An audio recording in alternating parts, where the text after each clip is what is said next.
اور سوئے ہوئے لوگوں کو بیدار کرنے کا ہنر جانتی ہے، اس شخصیت کو فضیلت الشیخ محمد جرجیس سراجی حفظہ اللہ کے نام سے جانا جاتا ہے۔ میں ان سے مؤدبانہ التماس کرتا ہوں کہ آپ مائک پر تشریف لائیں اور اپنے خطاب سے سامعین کو مستفیض فرمائیں۔ اب آپ ہوں گے اور حضرت مولانا ہوں گے اور یہ رات ہوگی۔ آپ کا موضوع سخن ہے سیرت النبی۔ یوں تو جہاں میں سینکڑوں آئے نبی مگر، یوں تو جہاں میں سینکڑوں آئے نبی مگر، دنیا سجی ہے بعثت خیر الورا کے بعد۔ فضیلت الشیخ محمد جرجیس سراجی حفظہ اللہ، آپ کا موضوع سخن ہے سیرت النبی صلی اللہ علیہ وسلم۔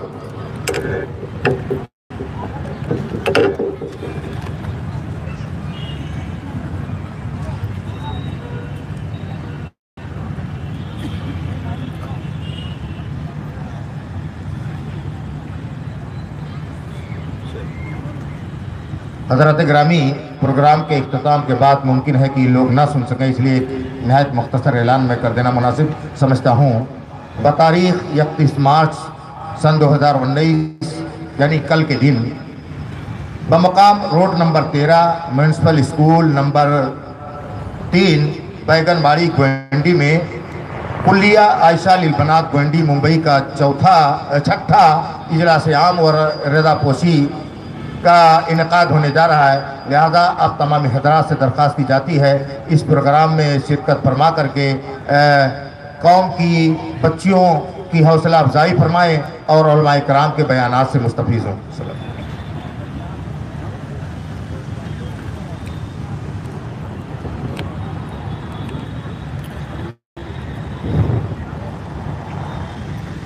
السلام علیکم ورحمۃ اللہ وبرکاتہ۔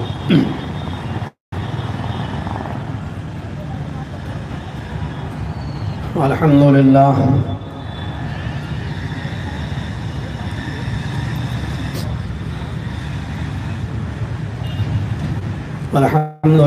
نحمده ونستعینه ونستغفره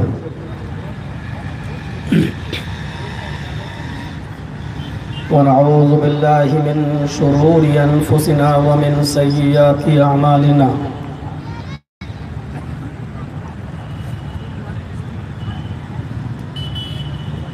من يهدي الله فلا مضل له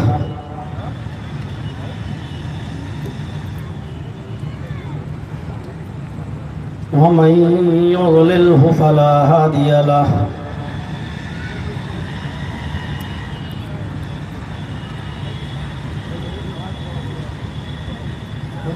وأشهد أن لا إله إلا الله وحده لا شريك له،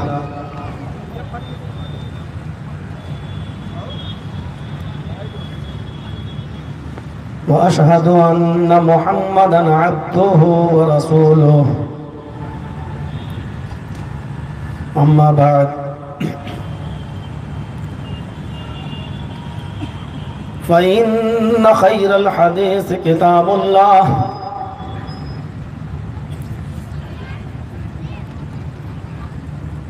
وخير الهدي هدي محمد صلى الله عليه وسلم،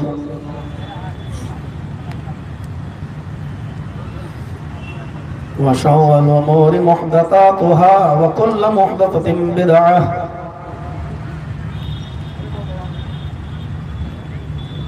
وكل بدعة ضلالة وكل ضلالة في النار۔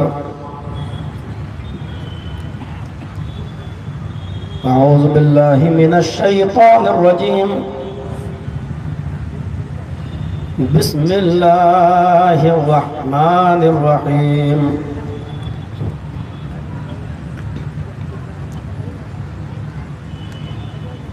لقد كان لكم في رسول الله أسوة حسنة،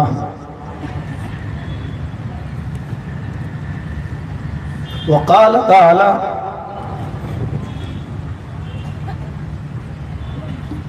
ألم نشرح لك صدرك ووضعنا عنك وزرك الذي أنقض ظهرك ورفعنا لك ذكرك، رب اشرح لي صدري ويسر لي أمري واحلل عقدة من لساني يفقهوا قولي۔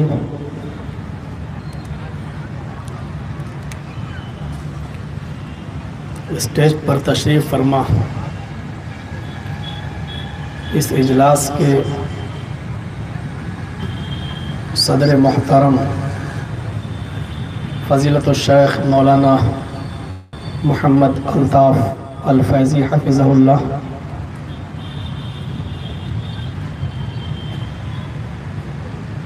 اور اسٹیج پر بیٹھے ہوئے دیگر معقر و معزز علماء کرام،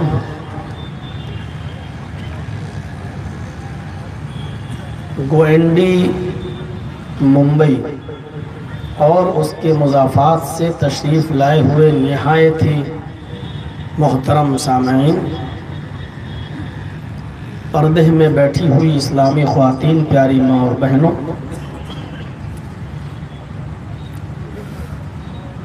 قوم و ملت کے لائق ور نوجوانوں، مستقبل کے ہونہار عزیز بچوں،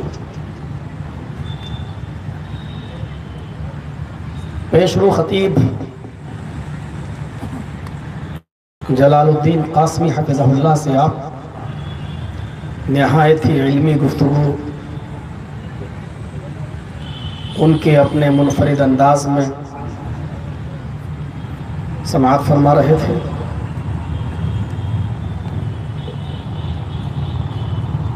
جیسا کہ کل میں نے بتایا تھا، ممبئی میں وقت کا بڑا خیال رکھا جاتا ہے۔ وقت کے خیال کو سامنے رکھتے ہوئے میں اپنے موضوع کی وضاحت کرنے کی کوشش کروں گا۔ اللہ تعالیٰ سے اس دعا کے ساتھ کہ الہ العالمین کہنے والوں کو بھی اور سننے والوں کو بھی عمل کی پوری توفیق عطا فرمائے۔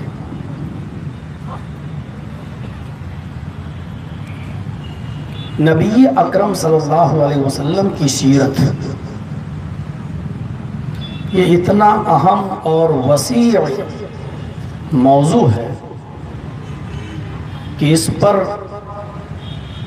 بولنے سے پہلے سوچنا پڑتا ہے کہ اس کو کہاں سے اٹھایا جائے اور کہاں پر ختم کیا جائے۔ نبی اکرم صلی اللہ علیہ وسلم کی پیدائش سے لے کر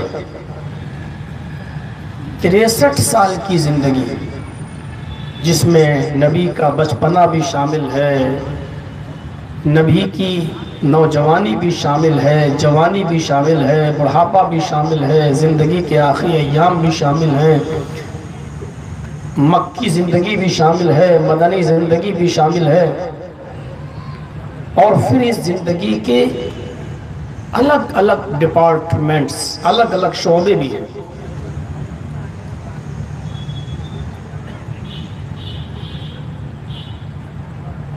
مکی زندگی نبی بننے کے بعد 13 سال، مدنی زندگی ہجرت کے بعد 10 سال مدینہ، یہ نبی اکرم کی نبوی زندگی کہلاتی ہے 23 سال۔ اس کے حالات الگ ہیں۔ پھر ان میں سے ہر ایک غوشے کے آپ بیٹے تھے کسی کے تو اس پر کھرے اترے یا نہیں، آپ شوہر تھے کئی بیویوں کے، آپ اس پر کھرے اترے یا نہیں، آپ باپ تھے کئی بچوں کے، ان پر کھرے اترے یا نہیں، آپ بہت بڑے مبلغ تھے، داعی تھے، اس پر کھرے اترے یا نہیں، بہت بڑے مصلح تھے، اصلاح کرنے والے، آپ اس پر کھرے اترے یا نہیں۔ لوگ اپنے فیصلے نبی اکرم صلی اللہ علیہ وسلم کے پاس لے کر آیا کرتے تھے، نبی بننے سے پہلے بھی اپنے مقدمے نبی اکرم صلی اللہ علیہ وسلم کے پاس لایا کرتے تھے، آپ کو سچا اور امین مانتے ہوئے۔ ان فیصلوں میں بحیثیت جج آپ کھڑے اترے یا نہیں اترے؟ حاکم وقت بھی آپ رہے ہیں، ایک اچھا حکمراں بھی آپ ثابت ہوئے یا نہیں، ایک اچھے زہد و قناعت کرنے والے زاہد ثابت ہوئے یا نہیں، ایک اچھے عابد و شاکر ثابت ہوئے یا نہیں؟ الغرض یہ کہ زندگی بہت لمبی پھیلی ہوئی ہے جس کو 1 گھنٹے سوا گھنٹے کے اندر نہیں سمویا جا سکتا ہے. اور اتنا بڑا عالم بھی میں نہیں ہوں کہ شارٹ کٹ میں کوئی بات کہہ کر نبی اکرم کی پوری زندگی کو کوزے میں بند کر دیا جائے. یہ صلاحیت تو بہرحال نہیں ہے. ہم ایک طالب علم ہیں اور اسی حساب سے ایک تقریر میں آپ کو سمجھانے کی کوشش کروں. دیکھیے اللہ تبارک و تعالیٰ نے نبی اکرم صلی اللہ علیہ وسلم کی زندگی کے ہر ایک گوشے کو الگ الگ بیان نہیں کیا. قرآن کی جو آیت میں نے خطبہ مسنونہ کے بعد میں نے پڑھا ہے اس کے ایک ٹکڑے پر غور کیجیے. اللہ نے بہت ہی شارٹ میں بہت ہی مختصر کیا کہہ دیا؟ لَقَدْ كَانَ لَكُمْ فِي رَسُولِ اللَّهِ أُسْوَةٌ حَسَنَةٌ. بس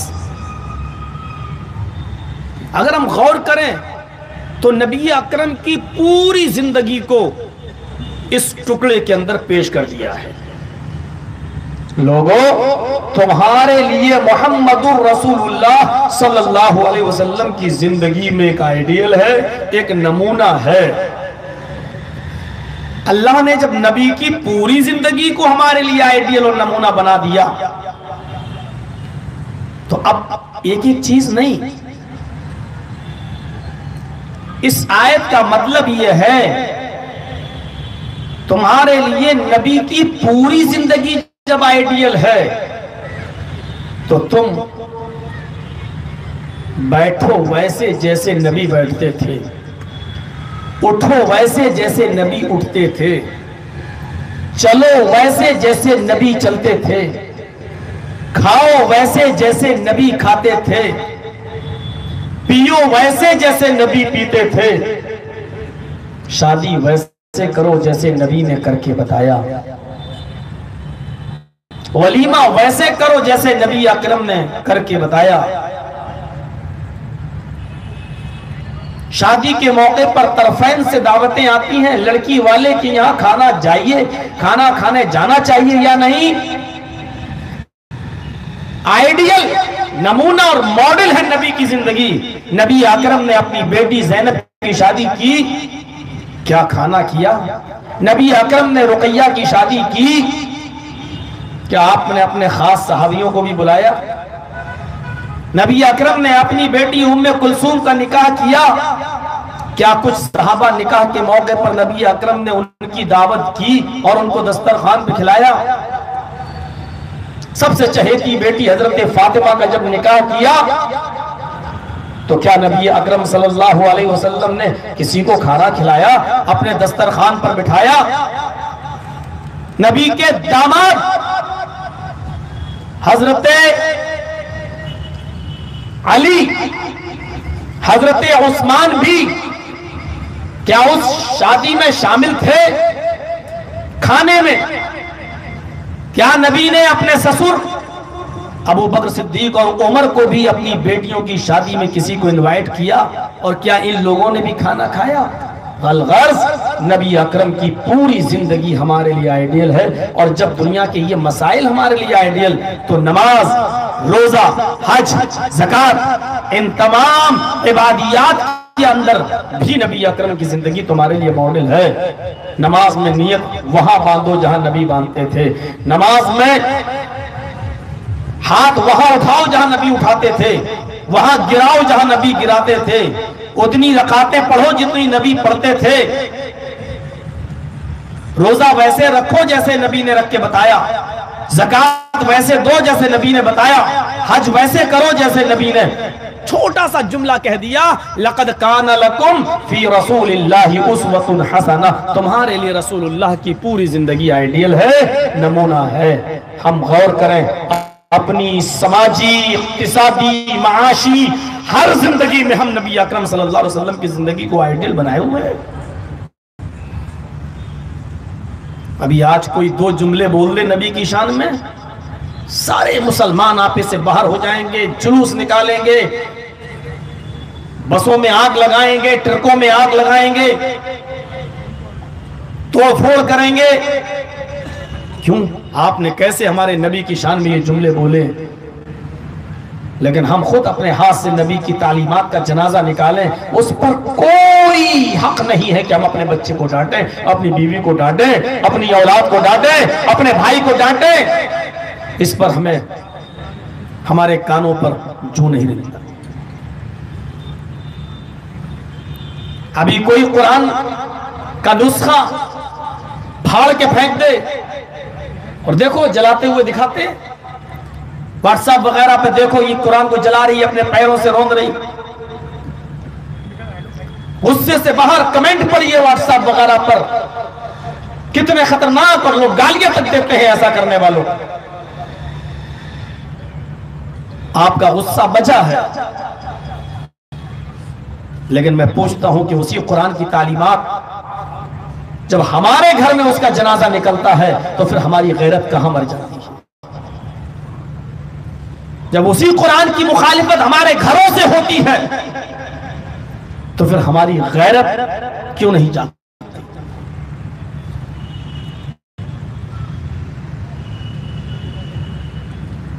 نبی اکرم کی سیرت ایک آئیڈیل ہے، نمونہ ہے۔ آپ تھوڑا سا اوپر اٹھیے، آپ کسی کے بیٹے ہیں، نبی بھی کسی کے بیٹے تھے۔ آپ کسی کے باپ ہیں، نبی بھی کسی کے باپ تھے۔ آپ کسی کے شوہر ہیں، نبی بھی کسی کے شوہر تھے۔ رشتہ داریوں کو دیکھو، لیکن ہم غریبانوں میں اپنے جھانکیں تو کیا ایک مکمل انسان ہم نظر آتے ہیں؟ اگر ہم اپنے باپ کے اچھے بیٹے تو ہیں، لیکن ہماری زندگی یہ بتاتی ہے کہ ہم اچھے باپ نہیں بن سکے۔ اگر بیٹا ہم نے اچھا بن کر دکھا دیا اپنے آپ کو، اپنے باپ کا، لیکن اپنی اولاد کے لیے ہم اچھا باپ نہیں بن سکے۔ ہم اچھے باپ بن کر تو دکھا دیے، اپنی اولاد کو پڑھانے لکھانے میں پیش قدم رہے، آگے آگے بڑھے، لیکن ہم ایک اچھے بیٹے نہیں بن سکے۔ ہم ایک اچھے بیٹے اور اچھے باپ تو بن گئے، لیکن اچھے شوہر نہیں بن سکے۔ ہمارے یہاں رشتہ داروں کا جھگڑا اور دوسرا جھگڑا جب ہمارے پاس آتا ہے تو ہم یہاں پر رشتہ داری دیکھتے ہیں اور طرفداری کر جاتے ہیں، اپنے رشتے کی بنیاد پر ہم وہاں فیصلہ چاہتے ہیں اور ہم اس کی طرف بولتے ہیں جو ہمارا رشتے میں کچھ لگتا ہے، چاہے وہ غلط ہی کیوں نہ ہو۔ ہمارے فیصلے بھی اچھے نہیں ہوتے۔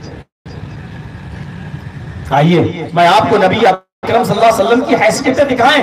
بیٹا ہونے کی حیثیت سے آپ کتنے کمپلیٹ تھے؟ پیدا ہوئے، عرب کے دستور کے مطابق مکے کی آب و ہوا اچھی نہیں تھی، دائی حلیمہ کے حوالے کر دیے گئے۔ قبیلہ بنو سعد سے آنے والی حلیمہ محمد ابن عبداللہ کو اپنے ساتھ لے جاتی ہیں۔ جس سواری پر بیٹھ کر آئی تھی وہ بڑی مرجل سواری تھی، لیکن جب اسی سواری پر بیٹھ کر جاتی ہیں تو وہ سواری بہت تیز سپیڈ میں بات کر رہی ہے، رکنے کا نام نہیں لیتی۔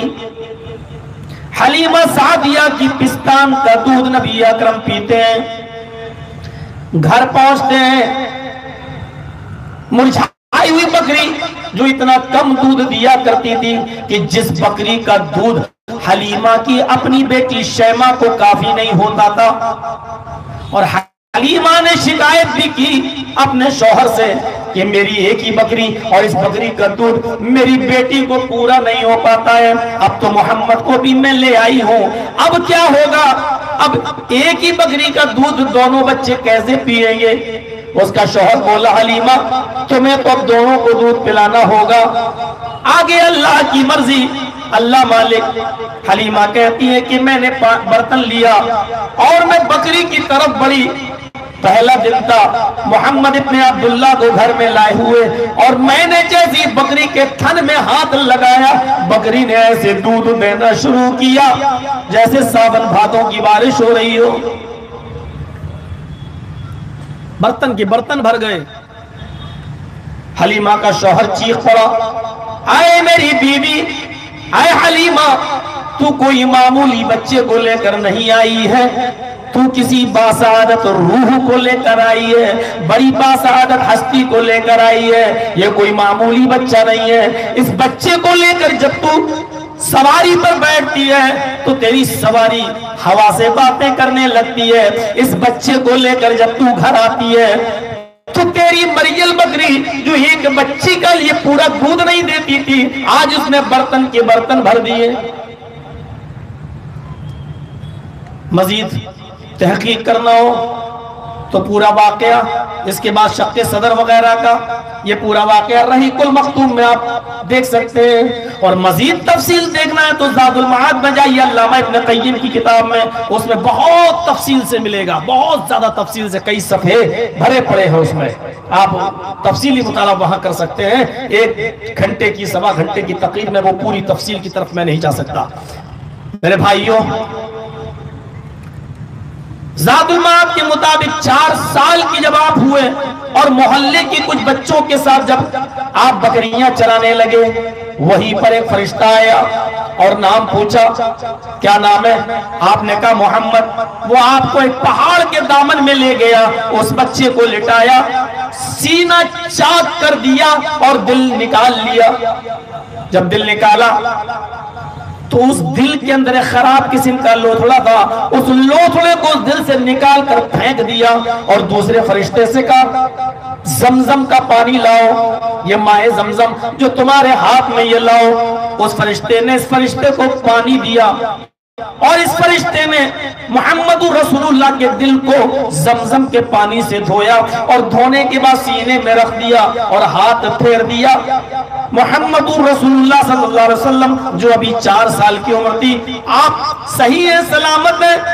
بچوں نے جب محمد صلی اللہ علیہ وسلم کا سینہ چاک ہوتے ہوئے دیکھا تو چپلیں اسی جنگل میں چھوڑ چھاڑ کے بھاگ گئے، اپنی بکریاں اسی جنگل میں چھوڑ چھاڑ کے بھاگ گئے۔ زاد المعاد میں ابن قیم لکھتے ہیں، وہ سیدھے حلیمہ سعدیہ کے گھر جاتے ہیں، کہتے ہیں ماں۔ حلیمہ نے پیچھے مڑ کے دیکھا، کہنے لگی بے بچوں اتنا گھبرائے ہوئے کیوں؟ ان بچوں نے کہا گھبرانا تو ہے ہی، کہا بکریاں کہاں چلی گئیں؟ کہا وہ تو جنگل میں چھوڑ دیا۔ کیوں چھوڑ کے چلے آئے ہو؟ اور سب کو دیکھ رہی ہوں، اس میں محمد ابن عبداللہ کو نہیں دیکھ رہی ہوں۔ محمد کہاں ہے؟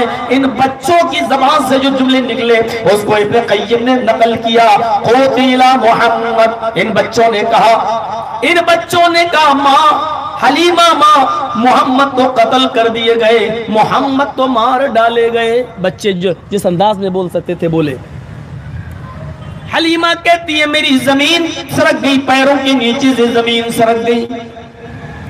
زاد المعاد کے عربی الفاظ یہ ہے عاجلتاً درعیہا، اس نے اپنی اوڑھنی بھی نہیں اوڑھی، ننگے پیر جنگل کی طرف بھاگی۔ کیا دیکھتی ہے؟ ایک جھاڑی سے پہاڑ کے دامن سے محمد ابن عبداللہ خرامہ ٹہلتے ہوئے چلے آ رہے ہیں، لیکن کمزوری ظاہر ہو رہی ہے۔ فوراً گئی، سینے سے لگایا، پوچھا بیٹے کیا ہوا؟ پورا بتا دیا۔ ماں ایک آدمی آیا، اس نے پوچھا نام کیا ہے؟ میں نے کہا محمد۔ وہ مجھے پہاڑ کے دامن میں لے گیا، اس نے مجھے لٹایا، اس نے میرا سینہ چاک کیا، اس نے میرا دل نکالا، دل نکالنے کے بعد اس میں سے ایک لوتھڑا نکالا اور اس کو پھینک دیا، پھر زمزم کے پانی سے میرے سینے دل کو دھویا اور سینے میں رکھ دیا اور ہاتھ پھیر دیا۔ حلیمہ کہتی ہے بیٹے کیا کہہ رہے ہو؟ اور یہ سب باتیں تمہیں معلوم ہے؟ تمہارا سینہ چاک ہو گیا، تمہارا دل نکالا اور یہ سب چیزیں تم دیکھ رہے تھے؟ کہا حلیمہ کہتی ہے اس حادثے کے بعد پھر میں ڈر گئی، پتہ نہیں اس بچے کے ساتھ کوئی حادثہ نہ ہو جائے، اگر کچھ اونچا نیچا معاملہ ہو گیا تو میں عبد المطلب کو کیا جواب دوں گی، میں آمینہ کو کیا جواب دوں گی۔ میں گئی اور اس بچے کو میں نے آمینہ کے حوالے کر دیا اور فرمایا آمینہ دل تو نہیں چاہتا کہ اس بچے کو میں واپس کروں، خیر و برکت کے دروازے میرے گھر میں کھلے رہے، لیکن میں کیا بتاؤں یہ ایسی ایسی باتیں بتاتا ہے جو عقل میں نہیں بیٹھتی ہیں، اس لیے میں اس بچے کو اللہ نہ کرے کہ کچھ ہو جائے، اس لیے میں اس بچے کو تیرے حوالے کر رہی ہوں۔ حلیمہ سعدیہ کے ہاں آپ جتنے دن رہے، دیکھیے حلیمہ نے اپنا بھی دودھ پلایا، وہ رضائی ماں بھی ہے،